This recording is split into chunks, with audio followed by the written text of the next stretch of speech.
AC, you all need to understand there are two different types of power sources in our circuit analysis.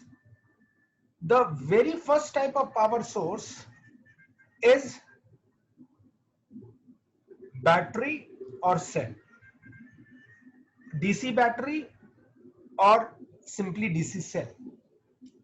Whenever I am using the word DC, the term DC stands for direct current. That means the flow of the current always take in one specific direction, and that direction happens to be from the positive end of the battery or the cell. So over here, if you notice, you have been shown or a battery is being shown over here, and from this battery or cell the current is delivered only from the positive end of the battery. So the current starts from the positive end, goes through this bulb, spend out its energy and return back. So this is how the current flows. The flow of electron takes place. The flow of electron is directed only in one specific direction, and the value of the current or the voltage remains constant over the period of time. So you can notice over here the value of the current is always say 1.5 volt, or the voltage is always 1.45 volt, and that is remaining constant over a specific interval of time, over a fairly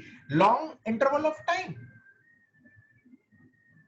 That is what is the advantage of a DC circuit or a DC power source.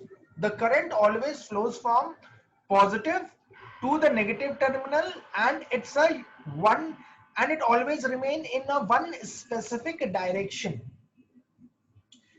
But when I'm talking about AC or alternating source of voltage or current, that are always generated through any AC generator, which we had already studied in the EMI segment. In such cases, the voltage or the current is not going to lie in one specific direction. It alternates between a specific positive value and a negative value. So over here, if you notice, this is some AC generator, which is also known as alternator.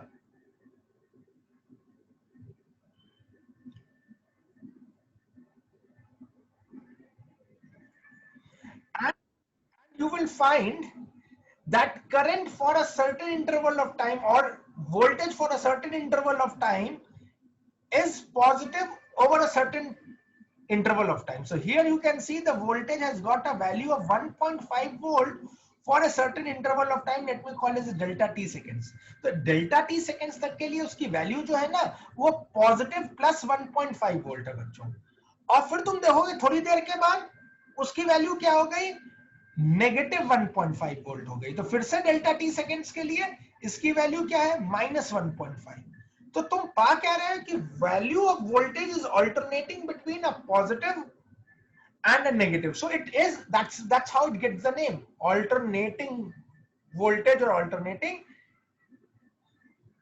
current, because the value keeps alternating between a positive and a negative value. So the current and the voltage both circulates or both fluctuates between a positive value and a negative value. So such type of current or the voltage is often called as alternating current. Now, how in any electrical diagram, in any electrical circuit, how will you find the symbol of AC? The AC symbol is always shown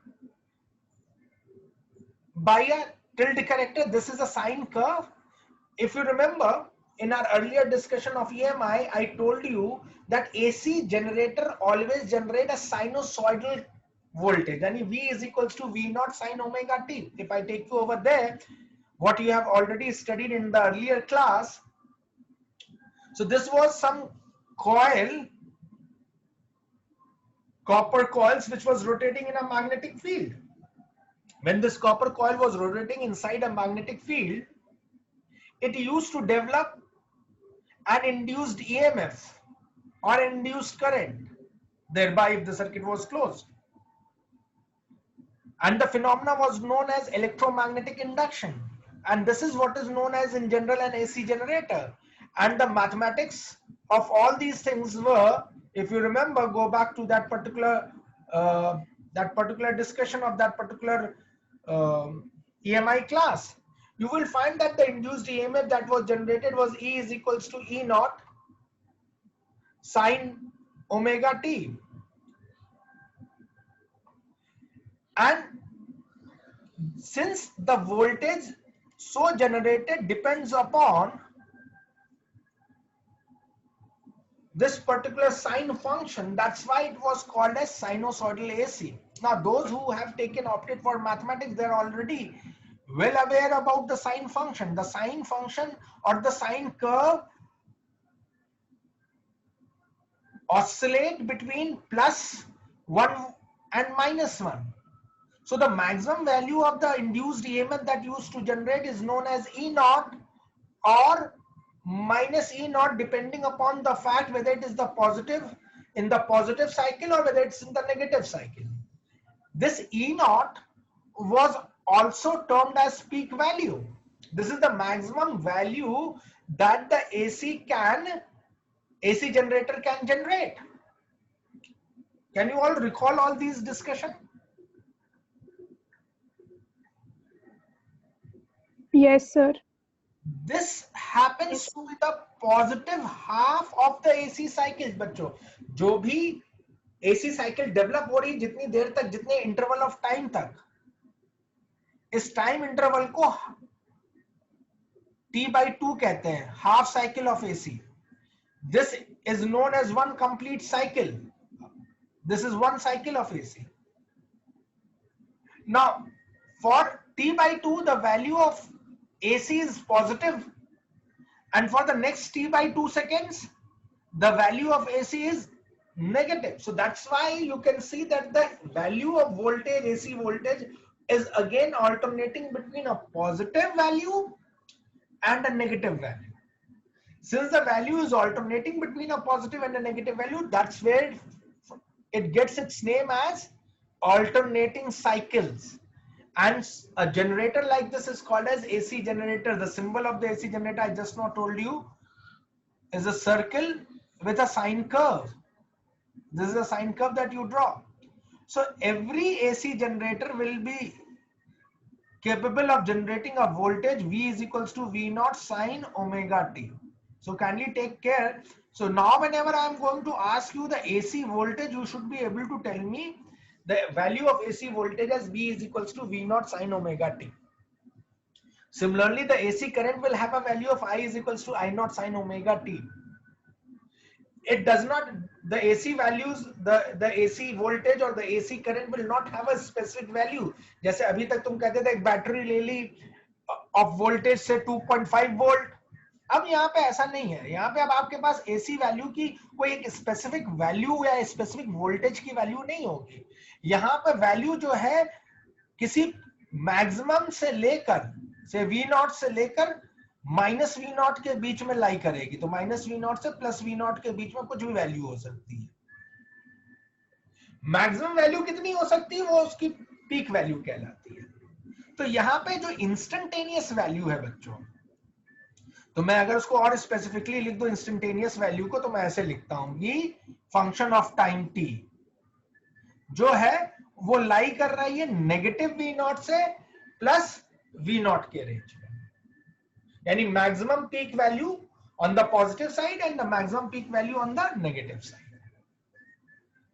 अब जब मैं ऐसी किसी specific value को इस्तेमाल में लाऊंगा तो मेरे दिमाग में उठता है मैं कौन सी वैल्यू को लूं.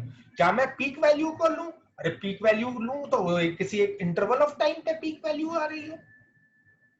तो क्या मैं एवरेज वैल्यू लूं?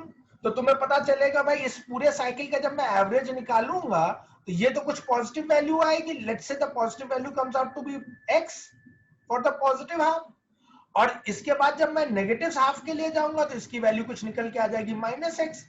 और जब मैं इन दोनों का एवरेज करने चलूंगा एक कंप्लीट साइकिल के लिए तो ये नेट रिजल्ट 0 आ जाता है. तो एसी साइकिल का जो average value for one complete cycle है वो 0 निकलती है बच्चों. इसलिए एवरेज भी कोई हमें मीनिंगफुल डेटा नहीं देता, पीक वैल्यू भी कोई मीनिंगफुल डेटा नहीं मिल पाएगा हमें, क्योंकि पीक वैल्यू किसी एक पर्टिकुलर इंस्टेंट ऑफ टाइम पे ही अवेलेबल होगी।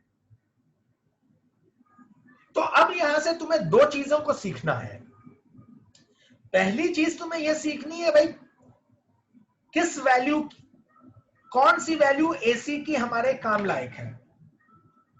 आगे जाके इस वैल्यू को जो हम लोग यूज करेंगे, जो हमारे काम लायक वैल्यू है, उसे कहते हैं आरएमएस वैल्यू।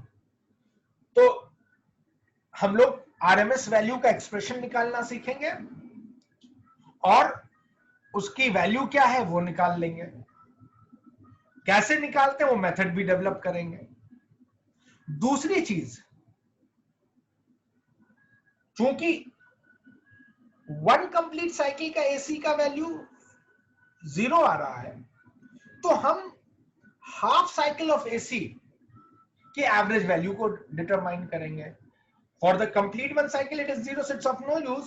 तो जस्ट इस हाफ साइकिल के लिए हमारी एसी की क्या वैल्यू आती है उसको भी देखेंगे। तो ये दो मैथमेटिकल स्टेप्स हैं जो आज हम लोग को सीखना है।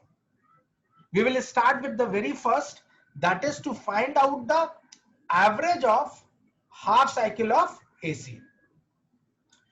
Now how to find out average of half cycle of AC or average of anything? Suppose if I ask you how to find out the average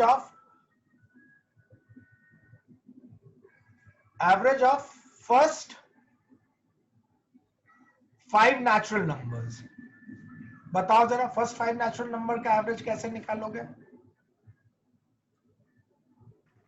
Sir, addition of first 5 numbers upon 5. Very correct. So what we do in order to find out the average of first 5 number, what we are going to do, we will add 1 plus 2 plus 3 plus 4 plus 5 and divide the same by 5, and whatsoever the value I get, that becomes the average. Now this is quite simple if the data is discrete। मतलब discrete का data मतलब 1 2 3 4 ऐसे, उसमें continuity नहीं है, 1 के बाद 2 है, 2 के बाद 3, ऐसे डेटा को हम लोग discrete डेटा कहते हैं। अब हमें अगर मैं तुमसे कहूं कि भाई मुझे एसी साइकिल का एवरेज चाहिए फॉर द हाफ साइकिल, यानी 0 से लेकर t/2 तक का एवरेज निकालो, तो भाई 0 से t/2 तक मैं इस एसी के फंक्शन को ऐड करूं। कैसे ऐड करूं भाई? 0 से समेशन, अब यहां पर चूंकि डिस्क्रीट डेटा है नहीं, कॉन्टिन्यूअस डेटा, तो मैं इंटीग्रेशन की मदद लूंगा। और तुम्हें याद होगा कि इंटीग्रेशन क्या करता है, it basically does the sum. तो I have to do the sum. यहां पर भी तो देखो तुमने क्या किया है, सम ही तो किया है। So in order to find out the average, so how do I write down the average? I write down the average by embracing it in a triangulated bracket. और ये एवरेज कितनी देर के लिए करने जा रहा हूं मैं? हाफ साइकिल के लिए करने जा रहा हूं। तो यहां पे देखो मैंने क्या लिख दिया, t/2। So average for half cycle of AC. तो मुझे क्या करना है, मुझे सम करना है। कहां से कहां तक का सम करना है? 0 से t/2 तक का सम करना है। किसका सम करने जा रहा हूं मैं? एसी साइकिल के वोल्टेज का सम करने जा रहा हूं। तो एसी साइकिल की वोल्टेज रिप्रेजेंट कैसे होती है? वो तो रिप्रेजेंट होती है v0 sin omega t dot dt से। ये वोल्टेज है, और चूंकि किसके ऊपर सम करने जा रहा हूं? टाइम के ऊपर सम करने जा रहा हूं, इसलिए dt लगा दिया। एंड दिस एंटायर थिंग कहां से कहां तक के लिए, जैसे यहां पे नंबर ऑफ टर्न्स था, तो हम नंबर ऑफ टर्न्स में नहीं, हम t/2 सेकेंड्स के लिए समेशन करने जा रहे हैं, तो divided by t/2। So this is how mathematically I am going to find out the average for half cycle of AC.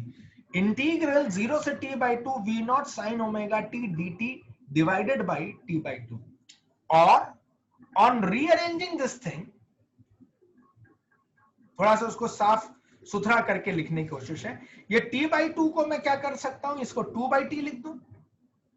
ये जो v0 है, इस v0 को इंटीग्रेशन से बाहर ले आऊंगा। पहले अभी ऐसे लिख लेता हूं, 0 से t/2 v0 sin omega t dt। Clear है बच्चों ये बात? कोई कंफ्यूजन इस जगह पे? और देखो ये v0 जो है ये कांस्टेंट क्वांटिटी, तो इंटीग्रेशन से बाहर आ जाएगा। तो जैसे ही मैं इसको इंटीग्रेशन से बाहर लूंगा तो ये 2v0 बाई टी 0 से t by 2 sine omega t dt. So that's how what I'm going to do now. I'm going to go for the mathematical calculation for this value. इतनी बात अगर क्लियर हो गई हो तो फिर मैं इसके मैथमेटिकल कैलकुलेशन के लिए आगे बढ़ूं. Yes, sir. बच्चों इतनी बात सबके समझ में आ गई ना? एक बार रिस्पॉन्ड करके बता दो, कहीं मिस तो नहीं हुआ है मुझसे? Yes, sir. Yes. Okay, okay, great. So whatsoever I have said, I'm just putting it down over there. So you can see V for half cycle of AC will be equals to 0 t by 2 V naught sin omega t dt, what you have already written down, divided by t by 2. Rearranging this term, is the screen visible to all of you? Yes, sir. Rearranging the term, it will become 2 by t 0 se t by 2 V naught sin omega t. Now taking this V naught outside, so on taking that thing outside, it becomes 2 V naught by t 0 से t by 2 sin omega t dt. अब जिन्होंने maths ली हुई है उनको इस term का integration मालूम है. जिन्होंने मैथ्स ले रखी उनके लिए इतनी कहानी आसान है. उन सबको ये इंटीग्रेशन का ये स्टेप मालूम है कि sin ओमेगा t का इंटीग्रेशन क्या होता है. Bio students, now over here bio students, Sanya, Sargam, are you all connected? Those who have opted for biology. Yes, sir. Okay, ये जो बेटा यहां से जो पार्ट आ रहा, सौम्या, देव्यांशी ने तो मैथ्स ले रखी है. जो भी बायो स्टूडेंट्स हैं, प्रतिष्ठा, have you opted for maths और बायो?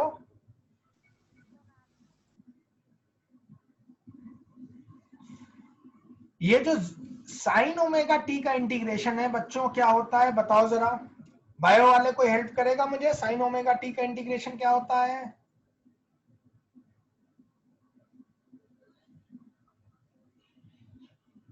साइन का इंटीग्रेशन क्या होता है? Minus cos. Minus cos omega T. Very correct.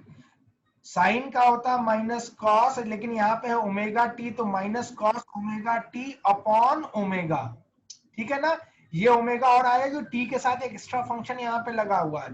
तो जैसे मैं इसको इंटीग्रेट करूंगा तो 2v0 बाई टी वैसे ही रहा. साइन ओमेगा टी का इंटीग्रेशन इस रिजल्ट का इस्तेमाल करते हुए लिखता हूं minus cos omega T upon omega, and the limits of integration are from 0 से t by 2. Kindly take care about the limits of integration. तो limits of integration are from, limits कैसे सब्स्टिट्यूट करते हैं? Upper limit Minus lower. Minus lower limit. So मैं करूंगा क्या, इस omega को जो कांस्टेंट है इसको ब्रैकेट से बाहर करूंगा, यहां ले आऊंगा, और फिर मैं लिमिट्स को सब्स्टिट्यूट करूंगा. तो ये देखो, ये ओमेगा मैं बाहर ले आया, और माइनस साइन यहाँ पे जो था उसको भी बाहर ले आया, तो ये हो गया माइनस 2v0 ओमेगा टी, और अंदर ब्रैकेट के अब बचा है सिर्फ कॉस ओमेगा टी. अब नेक्स्ट स्टेप में मैं लिमिट्स लगाऊंगा. इस टी को पहली बार अपर लिमिट से रिप्लेस करूंगा, फिर माइनस, और फिर इसको लोअर लिमिट से ले जाके रिप्लेस करूंगा. तो bio students kindly take care about these steps. How the limits are applied. Upper limit minus the lower limit. किसके साथ लिमिट्स अप्लाई करोगे तुमने? इंटीग्रेशन टाइम के रेस्पेक्ट में. क्या dt is the time factor जिसके रेस्पेक्ट में आप इंटीग्रेशन कर रहे हो. तो प्लीज काइंडली टेक केयर कि रिप्लेसमेंट हमें किसका करना है. तो नेक्स्ट स्टेप में we are going to go for that step. ये था. अब मैं लिमिट सब्स्टिट्यूट करूंगा. तो सबसे पहले t को किससे रिप्लेस कर रहा हूं मैं? t by 2 से रिप्लेस करूंगा. t को t by 2 से रिप्लेस कर रहा हूं, तो the term now will look cos omega t by 2. Next step में इस t को क्या करूंगा? Lower limit minus lower limit, तो omega into 0. 0 multiplied by any quantity is 0. Remember, 0 multiplied by hero is 0. So this will also become 0. So cos 0. Now, remember, t was equals to 2 pi by omega. याद है? t was equals to 2 pi by omega. अब मैं यहां पे substitute कर रहा हूं. हर जगह जहां पर t है उसको किससे रिप्लेस कर दे रहा हूं? 2 pi by omega से. यहां पर भी t है तो उसको भी 2 pi by omega से रिप्लेस कर दे रहा हूं. अब 2 pi by omega, omega and omega will cancel out, 2 cancels out, omega cancels out. So this mathematical step when I'm going to do,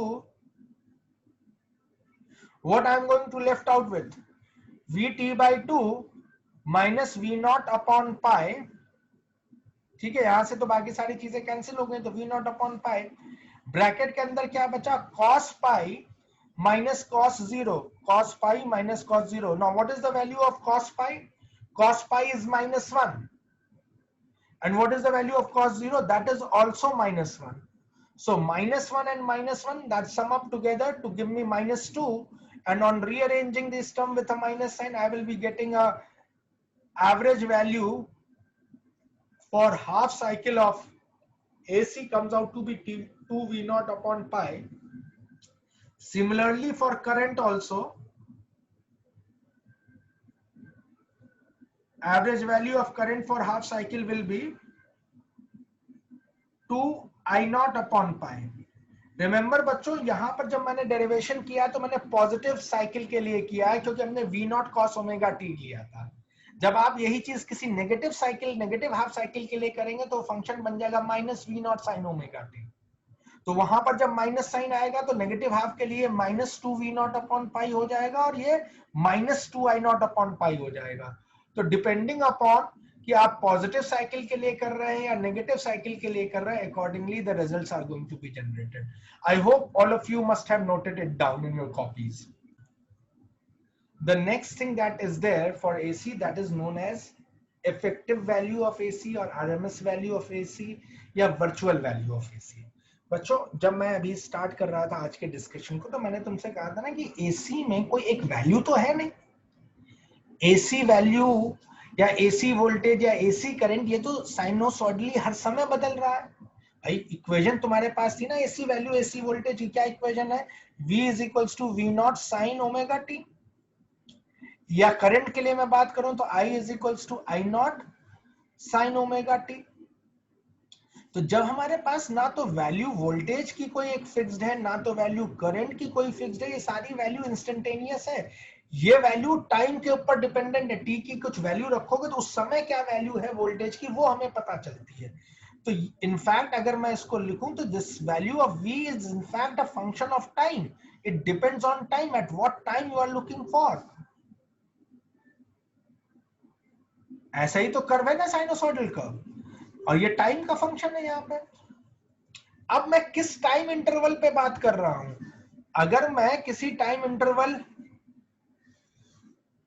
इस टाइम पे बात कर रहा हूं, तो इस टाइम पे AC की कुछ एक स्पेसिफिक वैल्यू है. ये वैल्यू स्पेसिफिक वैल्यू है AC की इस समय में भी V1.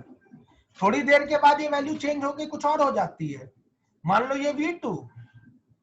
थोड़ी देर के बाद अगर मैं इस जगह देखूं तो AC की वैल्यू कुछ और हो जाती है, हो जाती है V3. तो AC की वैल्यू कोई कांस्टेंट वैल्यू नहीं है DC की तरह कि हाँ मालूम है 1.5 वोल्ट तो 1.45 वोल्ट कांस्टेंट बनी रहेगी. AC की वैल्यूज हर इंस्टेंट पे अलग अलग आती हैं. तो अब सबसे बड़ा एक चैलेंज है कि हम किस वैल्यू की AC के लिए हम कोई भी न्यूमेरिकल सॉल्व करेंगे या कोई भी मेजरमेंट करेंगे. तो AC की कौन सी ऐसी वैल्यू है जिसको हम मेजर करते हैं, या ऐसी AC की कौन सी वैल्यू है जो इफेक्टिव होती है सर्किट के अंदर, उस वैल्यू को हम RMS या फिर स्टेडी वैल्यू या फिर इफेक्टिव वैल्यू या फिर वर्चुअल वैल्यू कहते हैं बच्चों. तो AC की जो भी वैल्यू जो हम यूज में लाते हैं, that is what is known as RMS value. अब ये वैल्यू है क्या, RMS वैल्यू है क्या? देखो, जो नेम सजेस्ट कर रहा RMS, that is root mean square value. और root mean square value calculate कैसे करते हो? ये ठीक उल्टा जाके कैलकुलेट होता है. नहीं, जो भी क्वांटिटी दी गई है उसका सबसे पहले आप स्क्वायर करते हैं, फिर उसका मीन फाइंड करते हैं, और फिर उसका रूट लेते हैं. That means whenever I am saying you have to find out the RMS value, so what you should do, you should always go ahead with squaring the quantity, then you should be looking to find out the mean of that quantity, and then you should be looking to find out the root of that quantity. For example, suppose I say कि find the RMS value of first 5 natural numbers. Suppose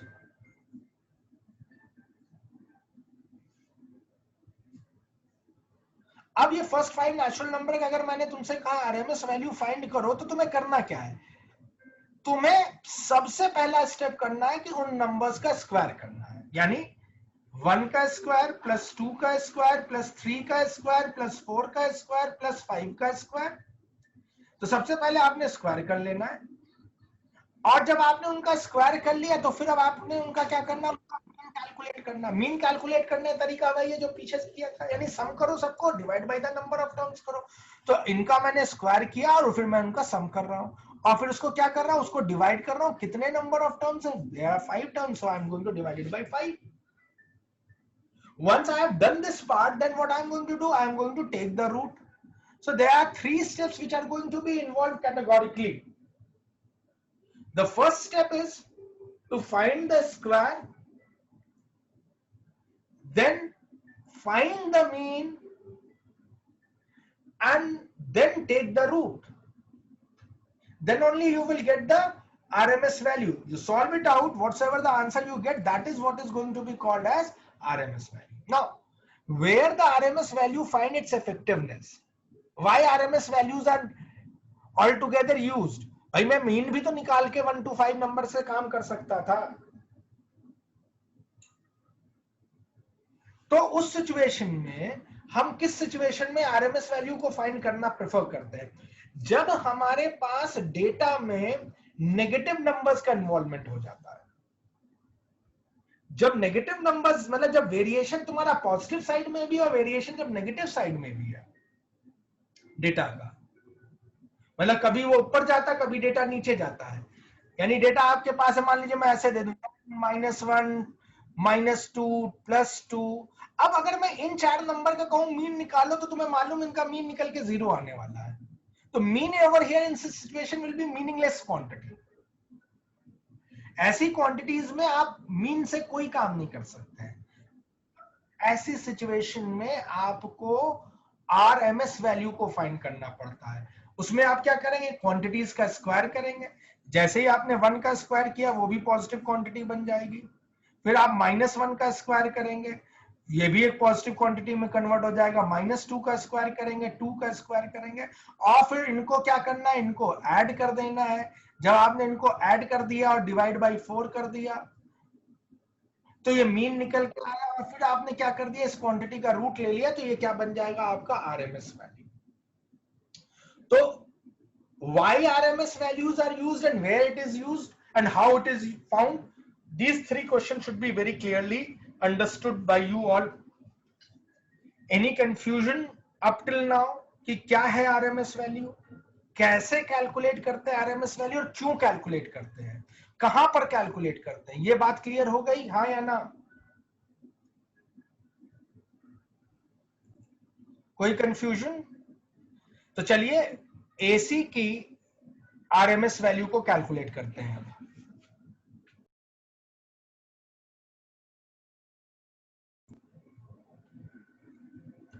Before I go ahead for calculating the RMS value of sinusoidal AC, you need to understand what this RMS value is going to be telling me whenever I am going to find it out.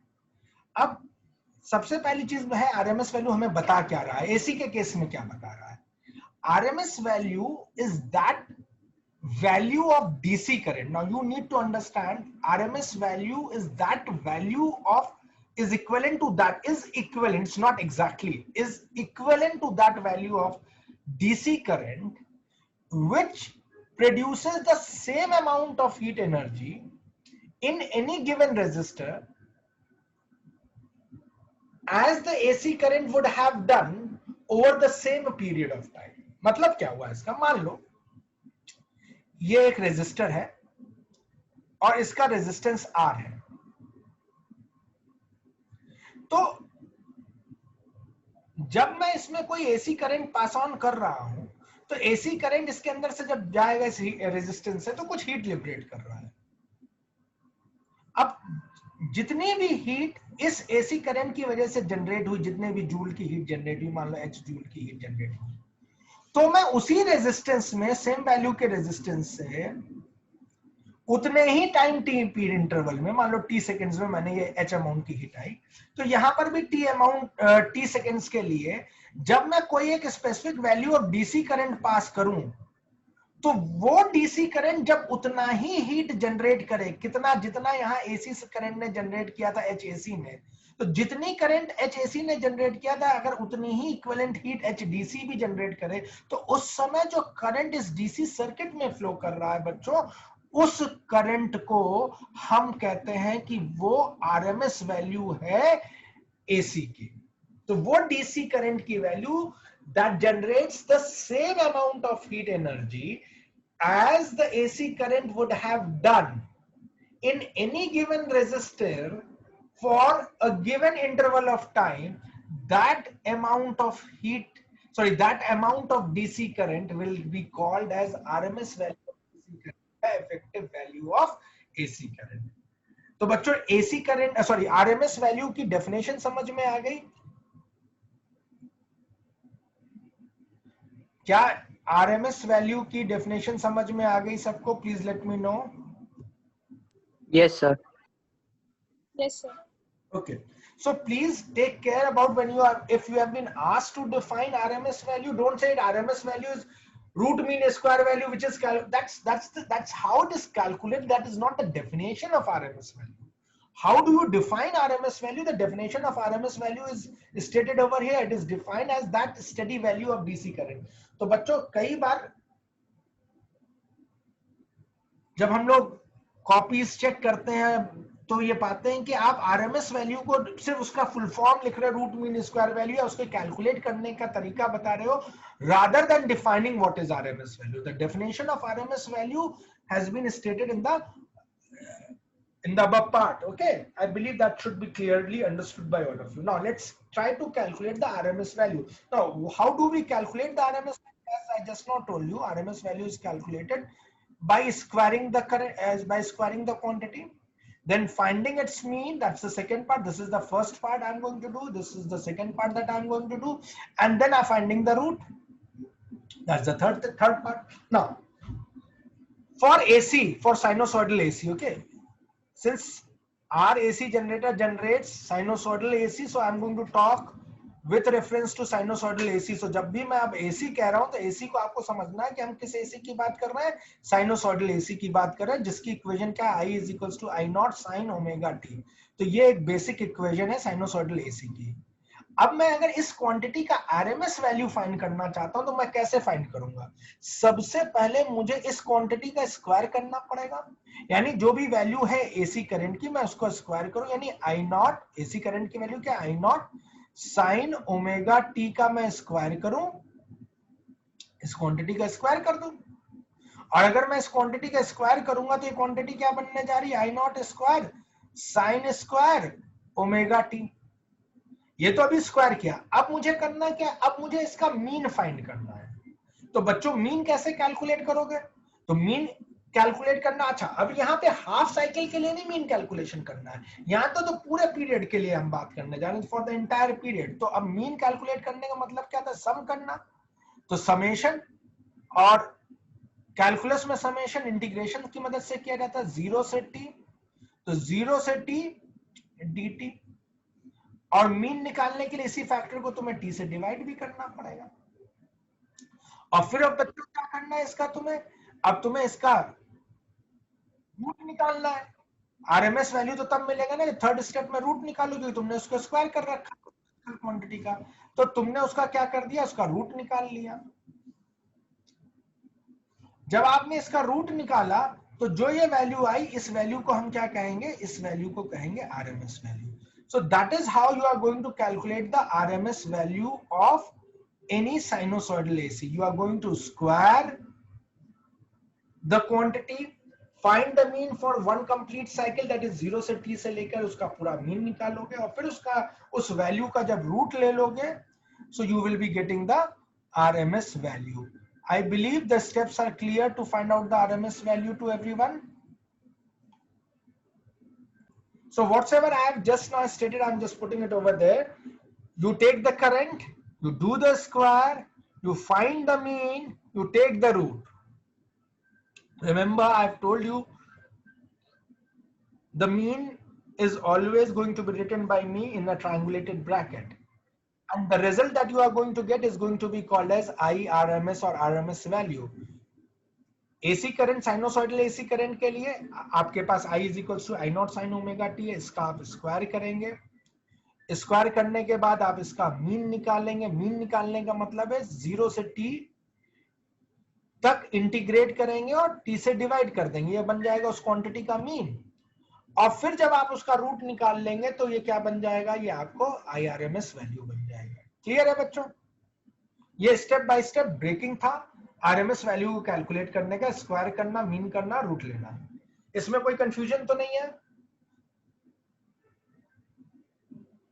No, sir. No, sir. Okay. Now what I'm going to do, I'm going to solve it mathematically for you all. Now before solving it out, I'm going to remove this root. How I'm going to remove the root? By taking the taking the square both the side. So this will become I square RMS, और इसको 1 by t 0 से t sin square omega t dt। अब एक challenge है यहाँ पर। अब challenge क्या है? चलो सबसे पहले I नॉट स्क्वायर को बाहर निकाल लो। तो जब मैं I नॉट स्क्वायर को बाहर निकालूंगा तो ये I नॉट स्क्वायर बाहर आ जाएगा अपॉन t। अब बचेगा क्या इंटीग्रेशन के अंदर? 0 से t sign square omega t dt। अब चैलेंज यहाँ पे है बच्चों, ये चैलेंज क्या है कि साइन स्क्वायर का टर्म डायरेक्टली इंटीग्रेट नहीं कर सकते हैं। साइन ओमेगा टी का integration cos omega T minus cos omega T by omega था, लेकिन साइन स्क्वायर टर्म का इंटीग्रेशन नहीं किया जा सकता है। मुझे साइन को हाफ एंगल या डबल एंगल फॉर्मूले से कन्वर्ट करना पड़ेगा। जिन्होंने मैथमेटिक्स ले रखी उनके लिए स्टेप काफी इजी है, बट जिन्होंने मैथमेटिक्स नहीं ली हुई है, जो बायो स्टूडेंट्स है, please follow up this step very carefully. Now from trigonometry, so I'm taking the help of trigonometry. From trigonometry, now please remember that this step is an important step and biology students should learn this step. From trigonometry, I have got half angle formula which tells me cos 2 omega t is equals to 1 minus 2 sin square omega t. Rearranging this term, I can rewrite, इसको मैं इधर ले जाता हूं और इसको इधर ले आता हूं। जब मैं ऐसा करूंगा तो ये बन जाएगा 2 sin square omega T 1 minus cos 2 omega T. बच्चों ठीक बात है? क्लियर है ये बात? अब इसको देखो, तो यहां से मैं साइन स्क्वायर ओमेगा टी को अब रीअरेंज करके फाइंड कर सकता हूं। साइन स्क्वायर ओमेगा टी क्या निकल के आ गया? 1 minus cos 2 omega T divided by t. Especially bio students, maths students are well aware about this step. Bio students, have you all noted it down? Please take care, especially bio students, please take care about this step. Kindly let me know whether have you been able to understand this step or not, bio student. So whatever I have done, I am going to just put it in front of you. So please kindly take a note of it. So using this half angle formula. Now, once I have got this half angle formula, so what I am doing now, instead of sin square omega t, I am using this equation and substituting it over here. बच्चों ये substitution clear है? अब Yes, sir. Denominator में जो 2 है वो integration से बाहर ले आऊंगा। जैसे ही वो बाहर आया, अब हमारे पास इंटीग्रेशन करने के लिए क्या बाकी बचा? 1 minus cos 2 omega T into dt। अब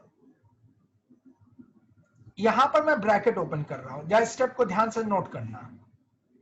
ये वैल्यू बन गई I not square upon 2t, bracket open करता हूं, दो टर्म का इंटीग्रेशन है 1 माइनस cos 2 ओमेगा टी, तो इसको ब्रेक कर देता हूं 0 से t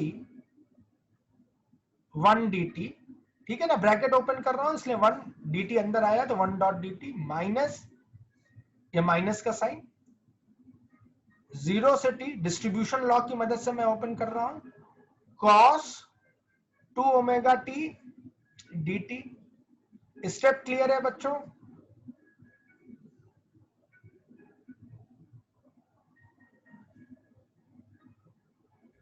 Now, please pay attention on this step. Now, if you are ready to sacrifice your 1 mark, then what you can do? Then you can take the trick, this trick into account that I'm going to share with you all. Now, what is the trick?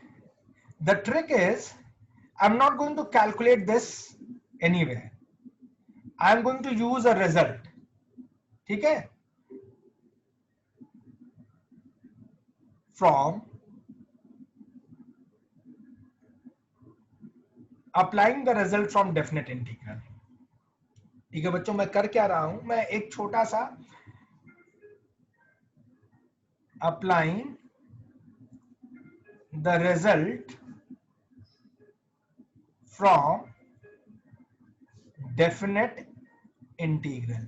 अब मैं कुछ नहीं करता हूं, मैं एक result को सीधे कोट कर देता हूं. क्या रिजल्ट है कि भाई जब मैं 0 से t cos 2 ओमेगा t को इंटीग्रेट करता हूं तो ये वैल्यू क्या निकल के आ जाती है, 0 आ जाती है. क्लियर है ये बात?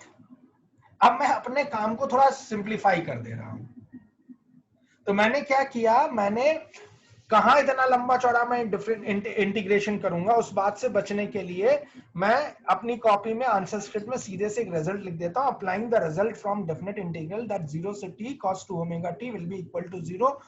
अब होता है कि नहीं होता ये अभी आपको मालूम नहीं, लेकिन आपने एक रिजल्ट को कोड कर दिया मैथमेटिकली. अभी हम लोग नेक्स्ट कुछ देर में करके देख भी लेंगे कि वो एक्चुअली होता भी है. लेकिन अब मैं इतना एग्जामिनेशन में अगर याद नहीं रख पा रहा हूं तो मैं सीधे सीधे इस चीज को इक्वल टू 0 करके एक नंबर का सैक्रिफाइस कर देता हूं और रिजल्ट को आगे बढ़ा देता हूं. अगर मैं ये करता हूं तो ये लिख दिया. तो let me remove this. I hope you must have noted it down.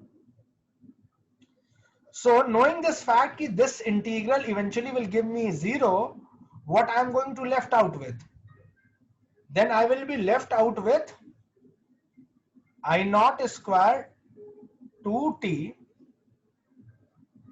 1 into dt is dt, limits of integration is 0 से t, which will be equal to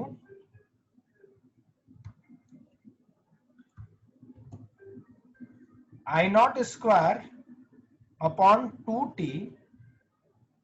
अब dt का इंटीग्रेशन क्या हो जाएगा, dt का इंटीग्रेशन हो जाता है t. ये थोड़ा आसान पड़ जाता है आपके लिए. तो अगर आपके पास समय कम है, सो I square RMS is now I not square upon 2t और अपर लिमिट माइनस लोअर लिमिट तो हो गया t माइनस 0 और I स्क्वायर RMS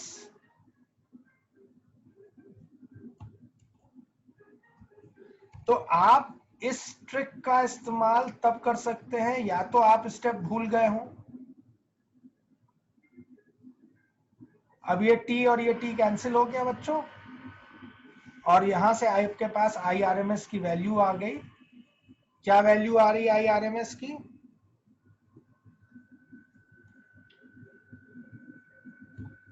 IRMS की वैल्यू आ रही है आपके पास I नॉट स्क्वायर अपॉन 2 का रूट और IRMS comes out to be I naught upon root 2.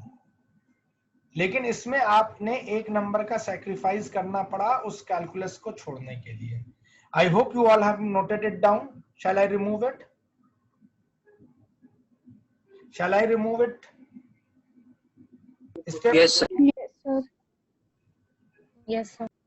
ठीक बात है. ये स्टेप आप तब आप इस्तेमाल करें जब आप एक नंबर का मन बना चुके हैं सैक्रिफाइस करने के लिए. अगर आप वो एक नंबर नहीं सैक्रिफाइस करना चाहते हैं तो स्टेप बाय स्टेप फिर प्रोसीड करते हैं हम लोग. तो ये 0 से t 1 dt ये हो गया, ब्रैकेट ओपन किया है मैंने. और दूसरा स्टेप जो है ये minus cos 2 omega t dt. अब इसको तो हम लोगों ने पहले वाले केस में इक्वल टू 0 मान के सिंप्लीफाई कर लिया था. अगर ये 0 नहीं, हमें दिखाना है कि वास्तव में 0 होता है, तो what one should do? Now let's integrate it. dt का इंटीग्रेशन t जैसा भी किया था 0 से t. अब देखो cos 2 ओमेगा t था ना हमारे पास 0 से t तक. मुझे cos 2 ओमेगा t dt को इंटीग्रेट करना था. तो cos 2 ओमेगा t का इंटीग्रेशन क्या होता है? sin 2 omega t upon 2 omega, जिन्होंने मैथ्स ले रखी उनको मालूम है कॉस फंक्शन का इंटीग्रेशन क्या होता है, साइन 0 से t। क्लियर है ना ये स्टेप बच्चों, ये स्टेप क्लियर है? Yes, sir. अब Yes.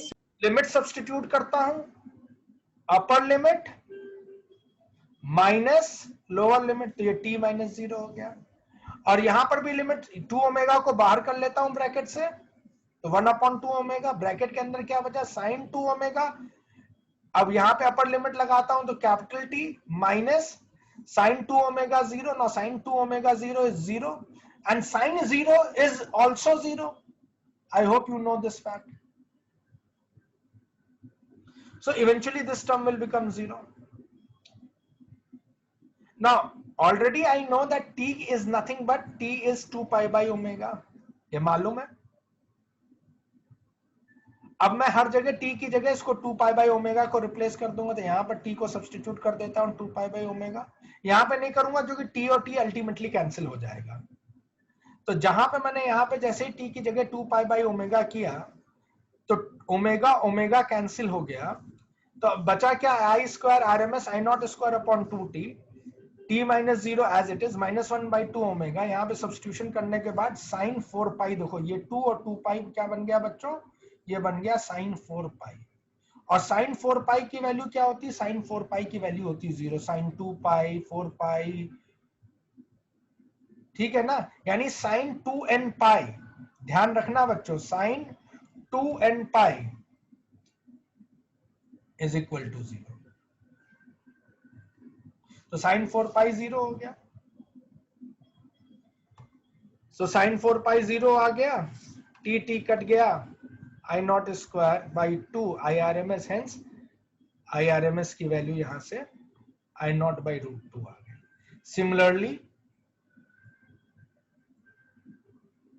We R M S की वैल्यू भी बच्चों आ जाएगी वी नॉट बाई √2।